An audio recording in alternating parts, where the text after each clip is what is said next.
Hello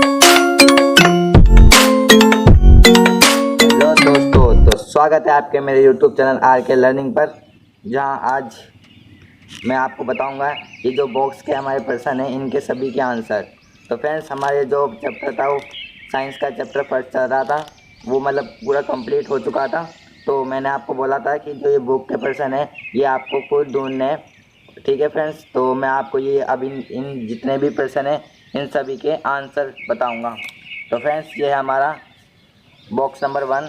और friends, अगर आपने मेरी पहले वाली वीडियो नहीं देखी है जिसमें मैंने ये चैप्टर पूरा डिटेल से पढ़ाया है तो वो देख लीजिए, मैंने डिस्क्रिप्शन में लिंक दे दिया है। ठीक है फ्रेंड्स, तो चलिए शुरू करते हैं आज की वीडियो को। तो फ्रेंड्स, हमारा जो पहला क्वेश्चन है वो है ये बॉक्स नंबर 1 पेज नंबर 6 पे। तो पहला क्वेश्चन है, वायु में जलने से पहले मैग्नीशियम रिबन को साफ क्यों किया जाता है? तो फ्रेंड्स, इसका आंसर मैं आपको बताता हूँ। इसका आंसर है, ये देखिए फ्रेंड्स, इसका आंसर है वायु में जलने से पहले मैग्नीशियम रिबन को साफ किया जाता है ताकि वह जलते समय पूरी तरह वायु के संपर्क में रहे। ठीक है फ्रेंड्स, तो ये है इसका आंसर। तो आइए अब अगला क्वेश्चन देखते हैं। निम्नलिखित रासायनिक अभिक्रियाओं के लिए संतुलित समीकरण लिख लिए। तो फ्रेंड्स, ये जो समीकरण है इनको हमें संतुलित समीकरण में लिखना है। तो चलिए इनको लिखते हैं। तो फ्रेंड्स, इसके मैं आपको आंसर बता देता हूँ। तो फ्रेंड्स, ये इसके आंसर फर्स्ट का है, hydrogen plus chlorine is equal to 2HCl यानी हाइड्रोजन क्लोराइड। तो फ्रेंड्स, ये इसका आंसर है नीचे वाला। और ये अब देखते हैं सेकंड का, barium chloride plus aluminium sulphate, barium sulphate plus aluminium chloride. तो फ्रेंड्स, इसका आंसर है 3BaCl2। तो फ्रेंड्स, ये जो समीकरण मैंने आपको यहाँ पे नीचे लिख रखे हैं ये संतुलित है। ठीक है फ्रेंड्स, तो चलिए अब हम सेकंड का आंसर देख लेते हैं। 3BaCl2 प्लस Al2 सल्फेट और 4 ब्रैकेट के बाद 3। ठीक है फ्रेंड्स, तो 3BaSO4 प्लस 2AlCl3। तो फ्रेंड्स, ये था सेकंड का आंसर। अब देख लेते हैं थर्ड का आंसर, सोडियम प्लस जल यानी सोडियम हाइड्रोक्साइड प्लस हाइड्रोजन। तो इसका संतुलित समीकरण हो जाएगा 2Na plus 2H2O arrow 2NaOH plus H2। ठीक है फ्रेंड्स, तो ये थे हमारे 3 संतुलित समीकरण। तो आइए अब अगले क्वेश्चन को देख लेते हैं। निम्नलिखित अभिक्रियाओं के लिए उनकी अवस्था के संकेतों के साथ संतुलित रासायनिक समीकरण लिखिए। ठीक है फ्रेंड्स, तो पहले देखते हैं, जल में बेरियम क्लोराइड तथा सोडियम सल्फेट के विलयन अभिक्रिया करके सोडियम क्लोराइड का विलयन तथा अघुलनशील बेरियम सल्फेट का अपक्षय बनाते हैं। ठीक है फ्रेंड्स, तो इसका आंसर मैं आपको बताता हूँ। फ्रेंड्स, तो इसको हम इस प्रकार लिखेंगे, BaCl2 plus Na2SO4 arrow BaSO4 plus 2NaO। ठीक है फ्रेंड्स, ये Cl है, सॉरी Cl। तो ये था हमारा इसका आंसर। तो इसमें आंसर में आप ये लिख देंगे। तो आइए अब अगला क्वेश्चन देख लेते हैं। तो फ्रेंड्स, अगला क्वेश्चन है, सोडियम हाइड्रोक्साइड का विलयन यानी जल में हाइड्रोक्लोरिक अम्ल के विलयन यानी जल में से अभिक्रिया करके सोडियम क्लोराइड का विलयन तथा जल बनाते हैं। तो फ्रेंड्स, इसको हमें समीकरण के रूप में लिखना है। तो चलिए इसको लिखते हैं। तो ये रहा इसका answer, NaOH plus HCl arrow NaCl plus H2O। ठीक है फ्रेंड्स, तो ये है इसका आंसर। तो आइए अब अगले क्वेश्चन को देखते हैं। फ्रेंड्स, हमारा जो ये बॉक्स नंबर 1 है ये हमारा कंप्लीट हो चुका है। तो चलिए अब देखते हैं बॉक्स नंबर 2। तो फ्रेंड्स, ये है हमारा बॉक्स नंबर 2। किसी पदार्थ X के विलयन का उपयोग सफ़ेदी करने के लिए होता है। तो फ्रेंड्स, जब हमारे घर में सफ़ेदी करते हैं तो इसमें वो बताना है कि कौन सा पदार्थ का यूज होता है। तो चलिए इसका आंसर मैं आपको बताता हूँ। तो फ्रेंड्स इसका आंसर है ये पदार्थ एक्स बिना बुझा हुआ चूना अर्थात कैल्शियम ऑक्साइड है, यानी CaO है। ठीक है फ्रेंड्स, तो ये है इसका आंसर फर्स्ट का। अब देखते हैं सेकंड में क्या बोलता है। ऊपर फर्स्ट में लिखे पदार्थ एक्स के जल के साथ अभिक्रिया लिखिए। फ्रेंड्स जो CO है यानी जो हमारा कैल्शियम ऑक्साइड है उसको हमें जल के साथ अभिक्रिया करके लिखना है। तो ये है इसका answer CaO plus H2O arrow Ca bracket में OH यानी हाइड्रोक्साइड। ठीक है फ्रेंड्स, तो ये हमने इसका बुझे हुए चूने के साथ जल की अभिक्रिया करके ये हमारा हुआ है। ठीक है फ्रेंड्स, तो चलिए देखते हैं सेकंड क्वेश्चन को। तो फ्रेंड्स हमारा जो सेकंड क्वेश्चन है वो है ये क्रियाकलाप 1.7 में एक प्रणाली में एकत्रित गैस की मात्रा दूसरी से दुगनी क्यों है, उस गैस का नाम बताइए। ठीक है फ्रेंड्स, तो इसके बारे में हमें बताना है। तो आइए इसका सेकंड का आंसर देख लेते हैं। आयतन के अनुसार जल में हाइड्रोजन तथा ऑक्सीजन की मात्रा का अनुपात 2:1 है। इसे निम्नलिखित समीकरण द्वारा भी प्रदर्शित किया जा सकता है। 2H2O यानी जल एरो 2H2 प्लस O2। ठीक है फ्रेंड्स, तो ये इसका आंसर हो जाएगा यहाँ से यहाँ तक। तो चलिए अब आगे बढ़ते हैं। तो फ्रेंड्स हमारा जो बॉक्स नंबर है ये 2 ये हमारा कंप्लीट हो चुका है। तो अब अब देखते हैं बॉक्स नंबर 3 को। तो फ्रेंड्स ये है हमारा बॉक्स नंबर 3। जब लोहे की कील को कॉपर सल्फेट के विलयन में डुबोया जाता है तो विलयन का रंग क्यों बदल जाता है। ठीक है फ्रेंड्स, तो इसका आंसर हम बताते हैं। तो इसका आंसर है ये, जब लोहे की कील का रंग लोहे के ऊपर कॉपर जमा होने के कारण, यानी लोहे की कील के रंग लोहे के ऊपर कॉपर जमा होने के कारण भूरा हो जाता है। ठीक है फ्रेंड्स, तो इसलिए उसका रंग बदल जाता है, कॉपर जमा होने से भूरा हो जाता है। और जो इसका जो सूत्र है वो ये है Fe + CuSO4 यानी आयरन कॉपर सल्फेट। और ये अभिकारक है और ये एरो और ये उत्पाद बन रहा है FeSO4 यानी आयरन सल्फेट हो गया ये, और ये हो गया कॉपर। ठीक है फ्रेंड्स, तो ये इसका आंसर है बॉक्स नंबर 3 के फर्स्ट क्वेश्चन का। तो आइए अब आगे देख लेते हैं। तो फ्रेंड्स अगला क्वेश्चन है क्रियाकलाप 1.10 से भिन्न द्विविस्थापन अभिक्रिया का एक उदाहरण दीजिए। ठीक है फ्रेंड्स, तो एक नया उदाहरण देना अपन को क्रियाकलाप 1.10 से अलग। तो चलिए इसका मैं आपको आंसर बताता हूँ। तो फ्रेंड्स ये हो जाएगा इसका आंसर Pb ब्रैकेट में NO3 2 + 2Ki arrow 2KNO3 + PbI 2। ठीक है फ्रेंड्स, तो ये है इसका आंसर, ये द्विविस्थापन अभिक्रिया का उदाहरण। तो आइए अब अगला क्वेश्चन देख लेते हैं। क्वेश्चन नंबर 3 है निम्न अभिक्रियाओं में उपचयित तथा अपचयित पदार्थों की पहचान कीजिए। फ्रेंड्स इसमें हमने उपचयित और अपचयित पदार्थों की पहचान करनी है। तो चलिए इनको पहचान करते हैं। तो फ्रेंड्स ये है 4Na + O2 एरो 2Na2O। और फ्रेंड्स यहाँ पे हमने देखा कि जो उपचयित पदार्थ है वो ऑक्सीजन है, क्योंकि यहाँ पे जाकर ऑक्सीजन उपचयित यानी ऑक्सीजन की वृद्धि हो रही है, ये देखिए फ्रेंड्स। और यहाँ पे जो अपचयित पदार्थ है वो है Na, ये देखिए फ्रेंड्स यहाँ पे 4Na है और यहाँ पे 2Na है। तो इसका मतलब जो Na की है वो अपचयित हो रहा है, मतलब उसका ह्रास हो रहा है, हानि हो रही है। ठीक है फ्रेंड्स, तो आइए देखते हैं सेकंड को। CuO + H2 arrow Cu + H2O। तो फ्रेंड्स इसमें जो है यह उपचयित पदार्थ है H2O। फ्रेंड्स इसमें H2O की ये H2 है जो इसमें इसकी वृद्धि हो रही है। देखिए फ्रेंड्स यहाँ पे जो हाइड्रोजन था वो यहाँ पर जाके H2 यानी जल का निर्माण हो जाता है। और जो अपचयित पदार्थ है वो है कॉपर Cu, यानी यहाँ पे तो Cu ऑक्सीजन है यानी कॉपर ऑक्साइड है, और यहाँ पर जाकर ये सिर्फ कॉपर रह जाता है। तो इसका मतलब इस कॉपर में ऑक्सीजन की हानि हो रही है और यहाँ पर इसकी वृद्धि हो रही है। ठीक है फ्रेंड्स, तो ये थे हमारे बुक के क्वेश्चन। तो फ्रेंड्स ये लास्ट बॉक्स था। तो इसके बाद हम देखते हैं हमारे जो पार्ट के क्वेश्चन आंसर है उनको देखते हैं। चलिए तो फ्रेंड्स अब हम देखते हैं हमारे जो पार्ट के क्वेश्चन आंसर है उनको।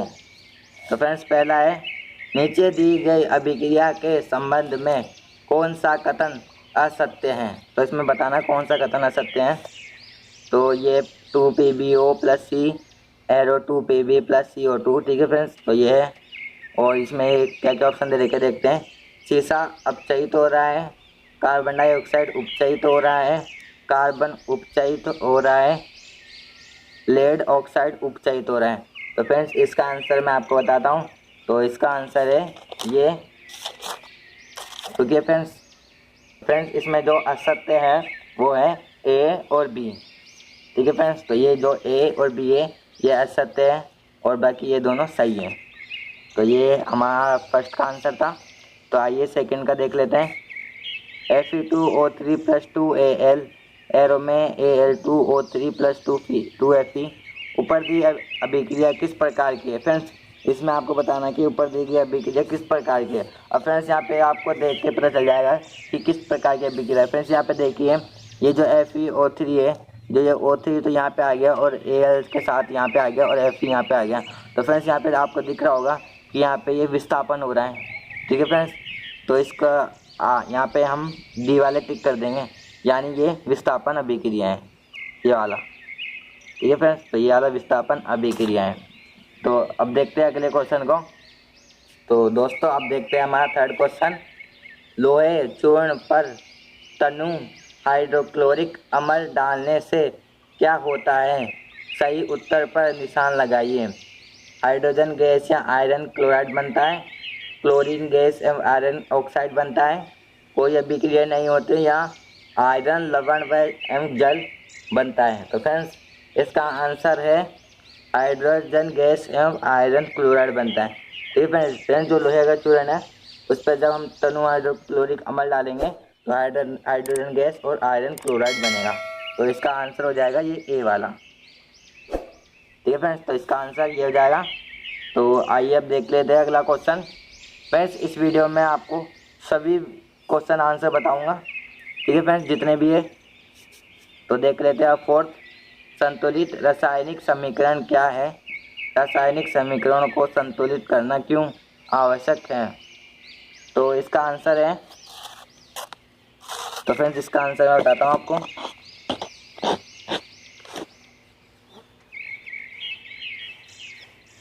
तो जब अभिकारक और उत्पाद दोनों तरफ के प्रत्येक तत्व के परमाणुओं की संख्या समान हो तो ऐसे समीकरण को संतुलित समीकरण कहते हैं, ठीक है फ्रेंड्स। तो ये इसका आंसर है। द्रव्यमान संरक्षण के नियम को संतुष्ट करने के लिए रासायनिक समीकरणों को संतुलित किया जाता है। तो ये इसका आंसर है फ्रेंड्स। इसलिए संतुलित किया जाता है द्रव्यमान संरक्षण के नियम को संतुष्ट रखने के लिए। तो ये था हमारा फोर्थ का आंसर। तो आप देख लेते हैं फिफ्थ का। निम्न तत्वों को रासायनिक समीकरण के रूप में परिवर्तित कर उन्हें संतुलित कीजिए। फ्रेंड्स ये जो फिफ्थ और सिक्स्थ और ये सेवन्थ और एट्थ, फ्रेंड्स इसमें आपको कुछ नहीं करना, बस इनमें सब में संतुलित करना है और किसी किसी में आपको समीकरण मतलब प्रतीक के रूप में भी लिखना है।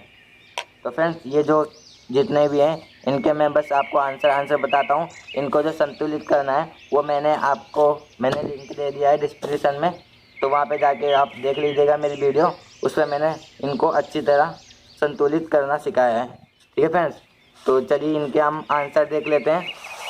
तो इनके आंसर है ये फिफ्थ का, नाइट्रोजन हाइड्रोजन गैस से संयोग करके अमोनिया बनाता है, यानी N2 + H2 arrow NH3।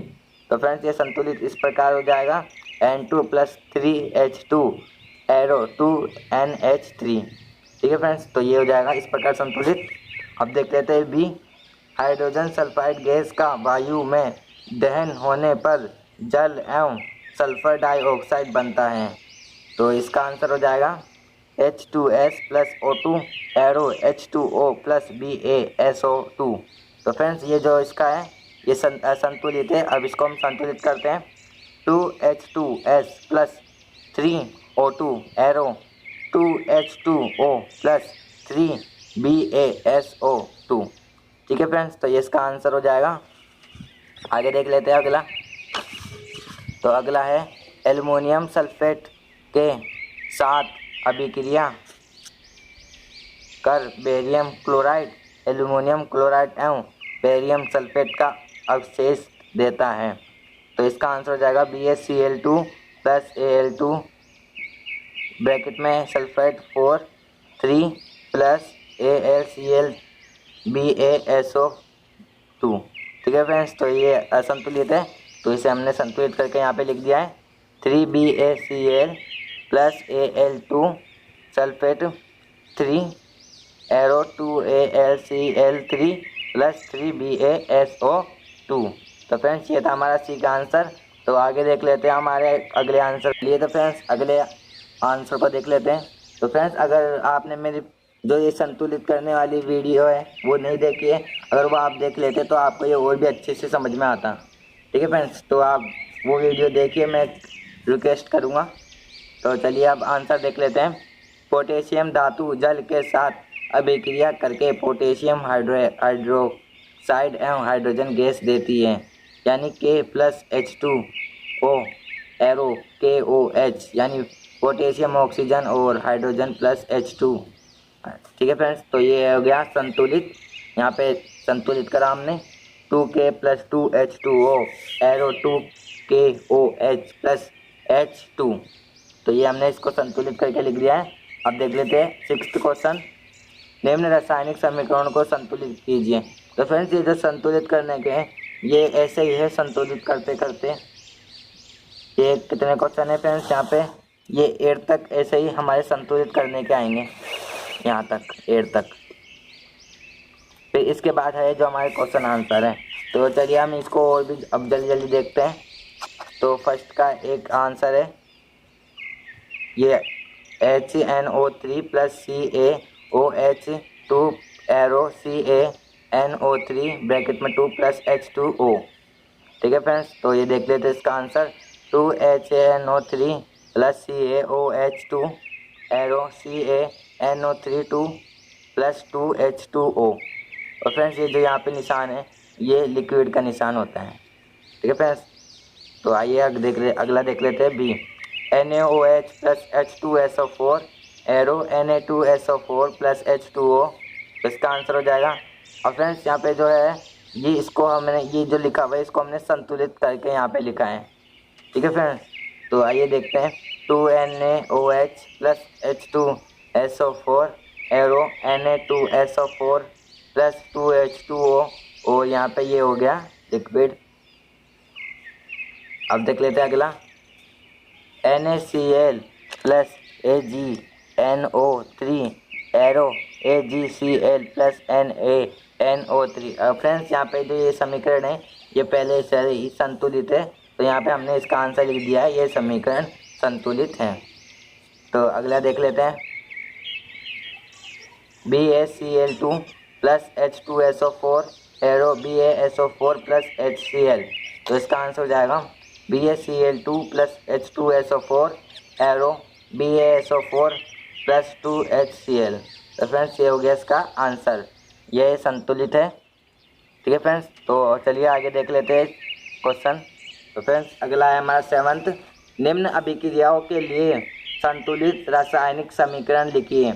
Calcium hydroxide plus carbon dioxide arrow calcium carbonate plus जल।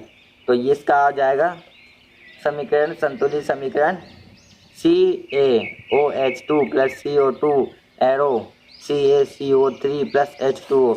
तो फ्रेंड्स यहाँ पे जो है इसको हमने डायरेक्ट लिखा है यहाँ पे ये, क्योंकि पहले से ही संतुलित है। ठीक है फ्रेंड्स, तो आगे देख लेते हैं zinc plus silver nitrate arrow zinc nitrate plus silver. तो इसका जो समीकरण है वो इस प्रकार हो जाएगा Zn plus AgNO arrow plus ZnNO3 2 plus Ag। तो फ्रेंड्स इसको हमने संतुलित इस प्रकार करा है कि Zn plus 2 AgNO arrow ZnNO3 plus 2।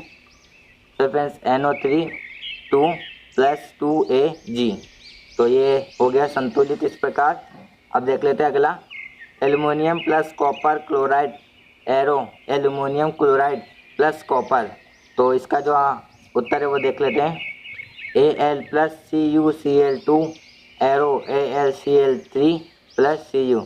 तो इसको हमने संतुलित इस प्रकार करके लिखा है कि 2Al plus 3CuCl2 arrow 2AlCl3 plus 3Cu। ठीक है फ्रेंड्स, तो इस प्रकार ये हो जाएगा। तो अगला देख लेते हैं। Barium chloride plus potassium sulphate plus barium sulphate plus potassium chloride. तो इसका आंसर है BaCl plus K2SO4 arrow BaSO4 plus KCl। तो इसको हमने इस प्रकार संतुलित कर दिया है कि BaCl2 plus K2SO4 arrow BaSO4 plus 2KCl। तो फ्रेंड्स ये ऐसा कैसा है, बस यहाँ पे 2 आएगा तो ये संतुलित हो गया।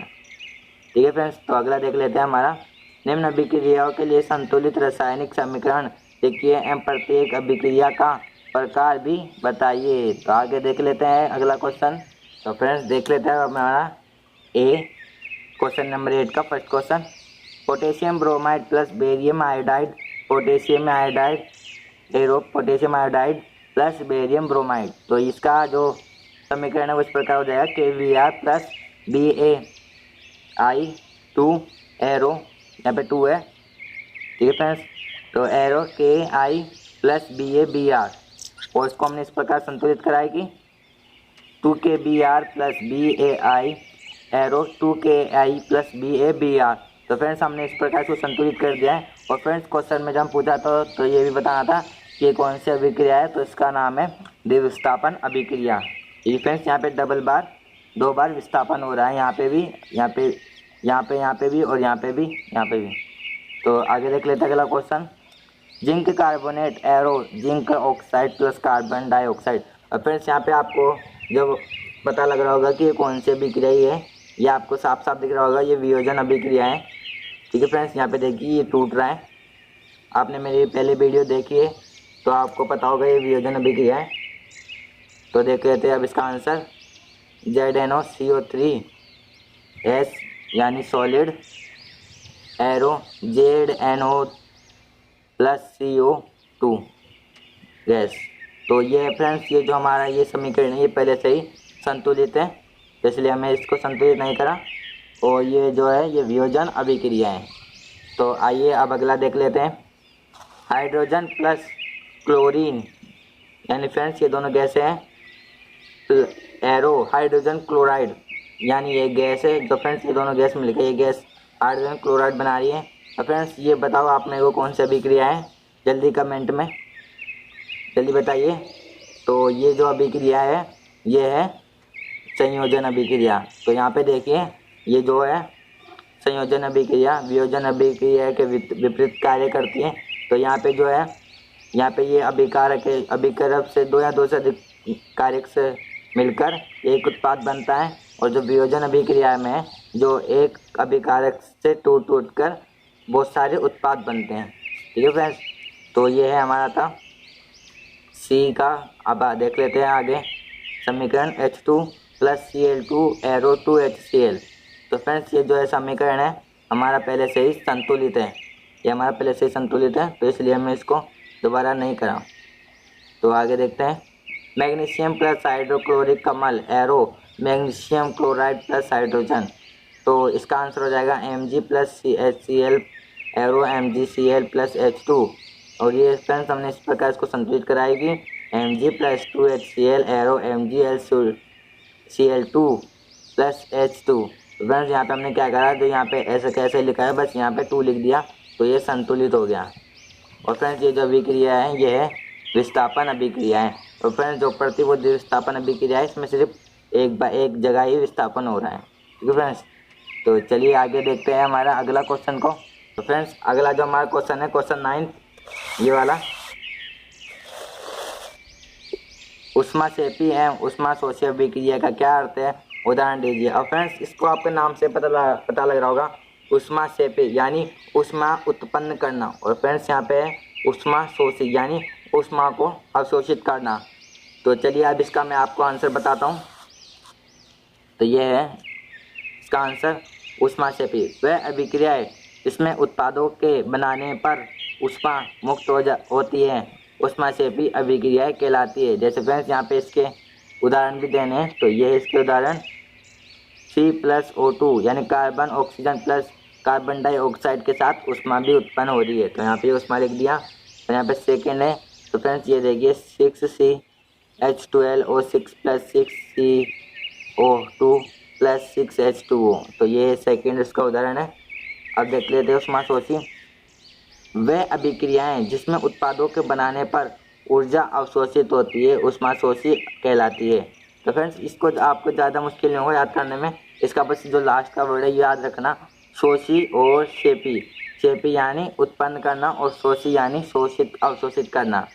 तो इसका जो उदाहरण है वो देख लेते हैं।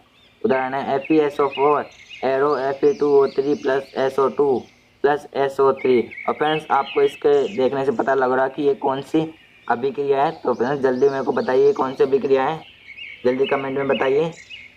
तो फ्रेंड्स ये अभिक्रिया है ये अभिक्रिया है वियोजन अभिक्रिया। ठीक है फ्रेंड्स, यहाँ पे देखिए, यहाँ पे एक अभिकारक से कितने सारे उत्पाद टूट टूट के हो रहे हैं। तो ये था हमारा 9th क्वेश्चन का आंसर। तो आगे देख लेते हैं अब 10th का। श्वसन को ऊष्माक्षेपी अभिक्रिया क्यों कहते हैं, वर्णन कीजिए। ठीक है फ्रेंड्स, तो इसका हमने वर्णन करना है कि क्यों कहते हैं श्वसन को ऊष्माक्षेपी, यानी जो ऊष्मा उत्पन्न करने वाली अभिक्रिया क्यों कहते हैं। तो आइए अब देखते हैं। प्रचन क्रिया के समय भोजन हमारे शरीर में उपस्थित ऑक्सीजन के साथ मिलकर ऊर्जा मुक्त करती है। हमारे शरीर की कोशिकाओं को ऊर्जा मिलती है, अतः श्वसन एक ऊष्माक्षेपी अभिक्रिया है। तो फ्रेंड्स ये इसका आंसर है। और जो इसका ये है, ये ग्लूकोज का समीकरण है 6CH12O6 plus 6O arrow 6CO2 plus 6H2O plus ऊर्जा यानी ग्लूकोज, ऊर्जा मिल रहा है। फ्रेंड्स ये जो हमारे पाचन की है उसकी ये दे रखी है अभिक्रिया, मतलब कैसे कैसे पाचन होता है, फिर ये ऊर्जा से ग्लूकोज मिलता है इसका मतलब। तो आइए देखते हैं अपना 11th क्वेश्चन। तो 11th यहाँ पे क्वेश्चन देख लेते हैं। वियोजन अभिक्रिया को संयोजन अभिक्रिया के विपरीत क्यों कहा जाता है, इन अभिक्रियाओं के लिए समीकरण लिखिए। अब फ्रेंड्स इसका आंसर तो बड़ा ही सिंपल है, बहुत आसान है। जिस प्रकार संयोजन अभिक्रिया में दो या दो से अधिक अभिकारक परस्पर क्रिया करके उत्पाद बनाते हैं, ठीक उसी के विपरीत वियोजन अभिक्रिया में कोई यौगिक दो या दो से अधिक यौगिकों विघटित होकर यानी टूटकर उत्पाद बनाता है। इसलिए वियोजन अभिक्रिया को संयोजन अभिक्रिया के विपरीत कहा जाता है। तो फ्रेंड्स ये था इसका आंसर। तो आगे देख लेते हैं। तो फ्रेंड्स ये आगे देख लेते हैं।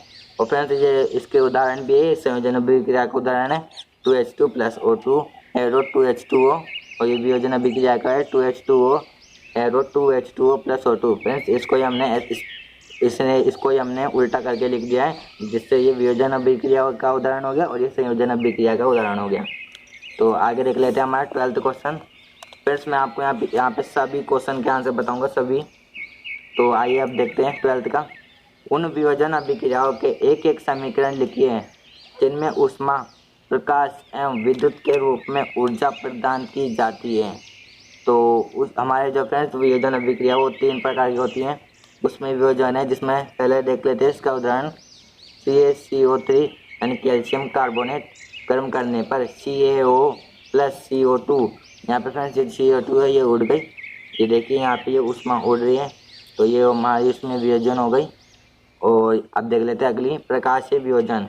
तो 2HBr इस पर प्रकाश डाला तो ये हो गया 2H2 प्लस Br2 जो ऊपर उड़ गई। इसका मतलब होता है ऊपर उड़ना यानी ऊपर जाना। तो आगे देख लेते हैं विद्युतीय वियोजन यानी इसका उदाहरण है 2H2O। इसमें विद्युत धारा प्रवाहित करी तो ये 2H2 प्लस O2 है जो ऊपर उड़ गई। तो ये था हमारा क्वेश्चन नंबर 12 के आंसर। फ्रेंड्स मैंने यहाँ पे जितना हो सके उतना कोशिश करिए छोटे आंसर करने की, ठीक है फ्रेंड्स। तो आगे देख लेते हैं हमारा क्वेश्चन नंबर 13।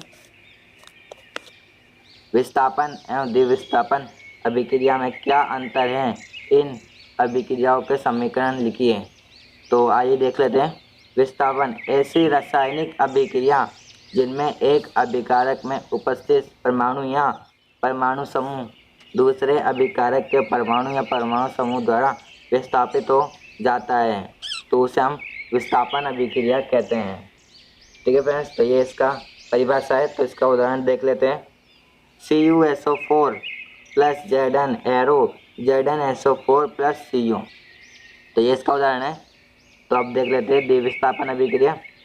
द्विविस्थापन अभिक्रिया इस प्रकार की रासायनिक अभिक्रिया में दोनों अभिकारक के परमाणु या परमाणु समूह आपस में विस्थापित हो जाते हैं तथा नए यौगिक का निर्माण होता है, उसे हम द्विविस्थापन अभिक्रिया कहते हैं।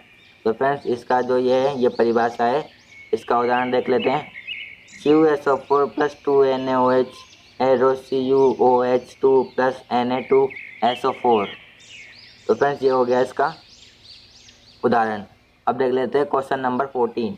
सिल्वर के शोधन में सिल्वर नाइट्रेट के विलयन से सिल्वर प्राप्त करने के लिए कॉपर धातु द्वारा विस्थापन किया जाता है। तो फ्रेंड्स, इसका आगे देख लेते हैं क्वेश्चन।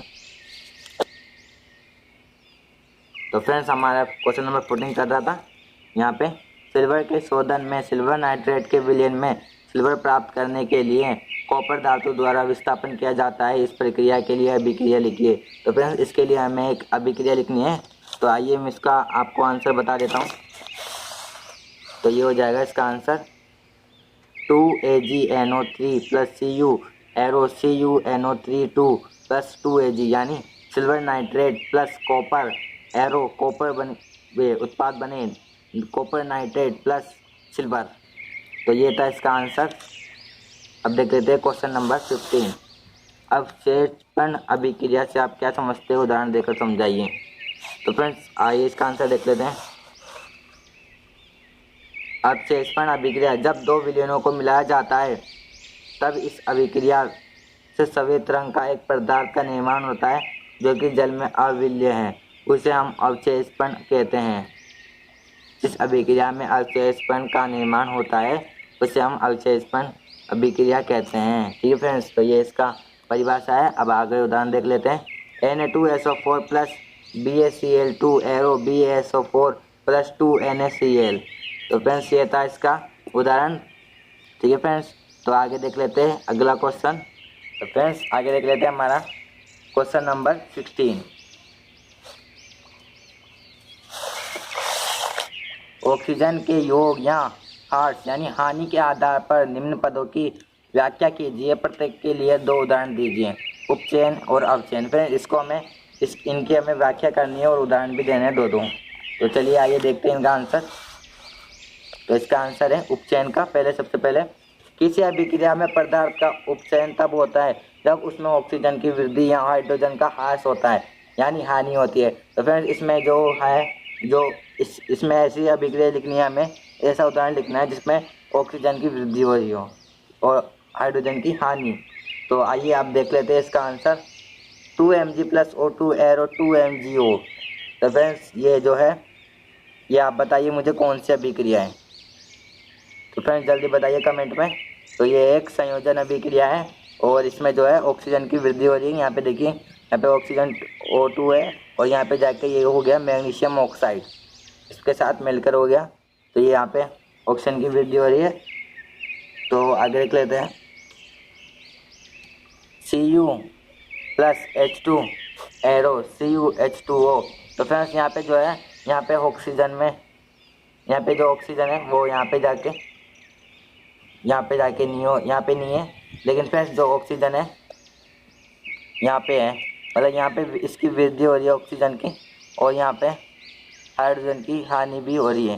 तो फ्रेंड्स, ये हमें इसमें लिख सकते हैं कि इसमें दोनों चीज़ें हो रही हैं। ठीक है फ्रेंड्स, तो आइए देख लेते हैं अगला क्वेश्चन। अपचयन पदार्थों का अपचयन तब होता है जब ऑक्सीजन का ह्रास होता है यानी हानि होती है, तब हाइड्रोजन की वृद्धि होती है। तो उदाहरण देख लेते हैं।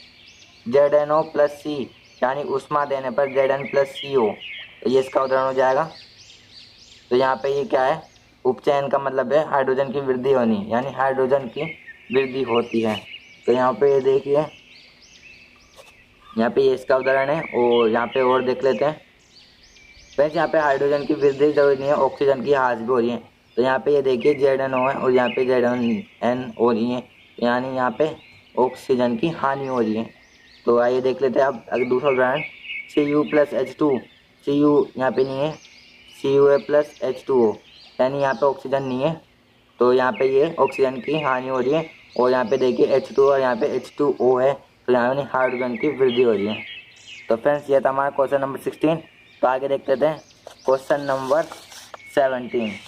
तो एक भूरे रंग का चमकदार तत्व X को वायु की उपस्थिति में गर्म करने पर वह काले रंग का हो जाता है। इस तत्व X का एवं उसे काले रंग के यौगिक का नाम बताइए। तो फ्रेंड्स इसमें हमें यौगिक का नाम बताना है, तो चलिए देखते हैं।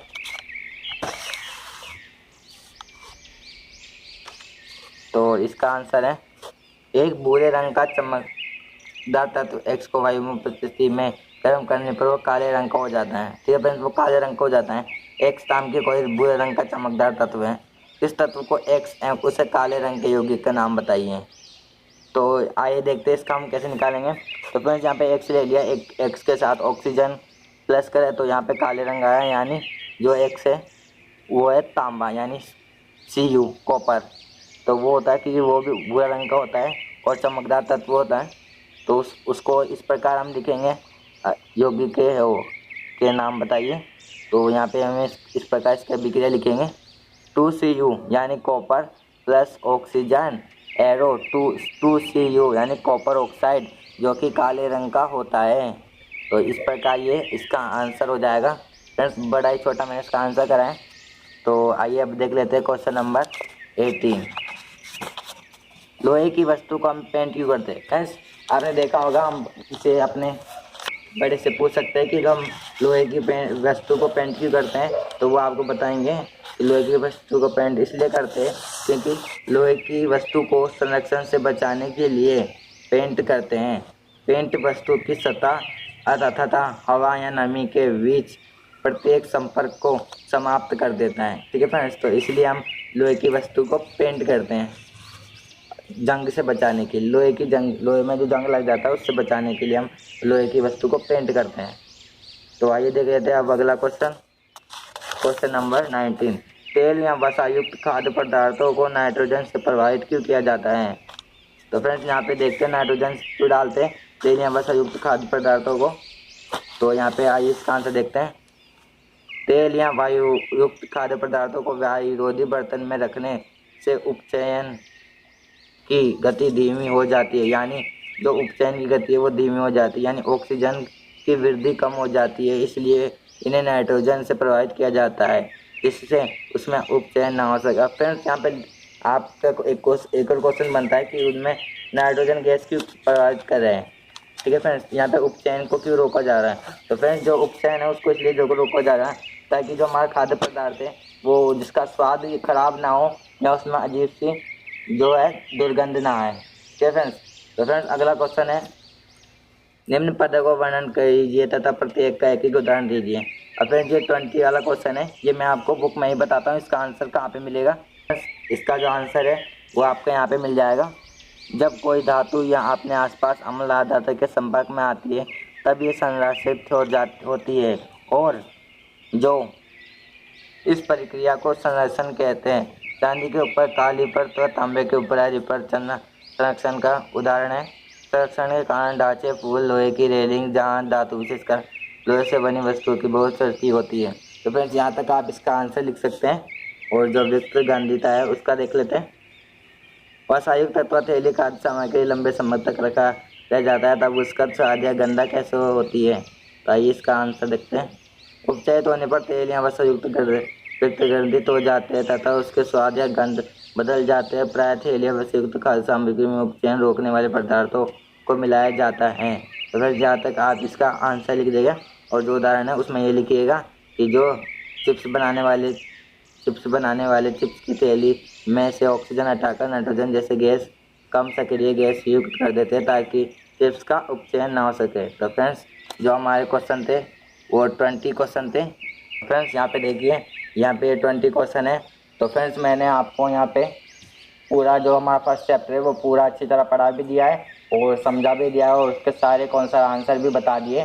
तो फ्रेंड्स जो आपने मेरी वीडियो नहीं देखी है उसका मैं लिंक डिस्क्रिप्शन में डाल दूंगा। आप मेरी सारी वीडियो देखिए, आपको ये चैप्टर मुझे पक्का यकीन है अच्छे से समझ में आ जाएगा और आप इसमें टॉप करेंगे।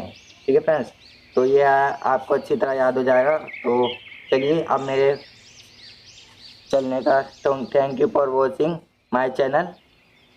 ठीक है फ्रेंड्स, तो प्लीज़ फ्रेंड्स मेरे चैनल को लाइक और सब्सक्राइब जरूर कीजिए, क्योंकि फ्रेंड्स हमारा आपका लाइक और सब्सक्राइब और कमेंट ही हमारे लिए बहुत मोटिवेशन होता है, जिसके कारण हमारे अंदर वीडियो बनाने की थोड़ी मोटिवेशन आता है।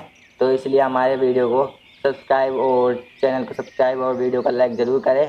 तो थैंक यू।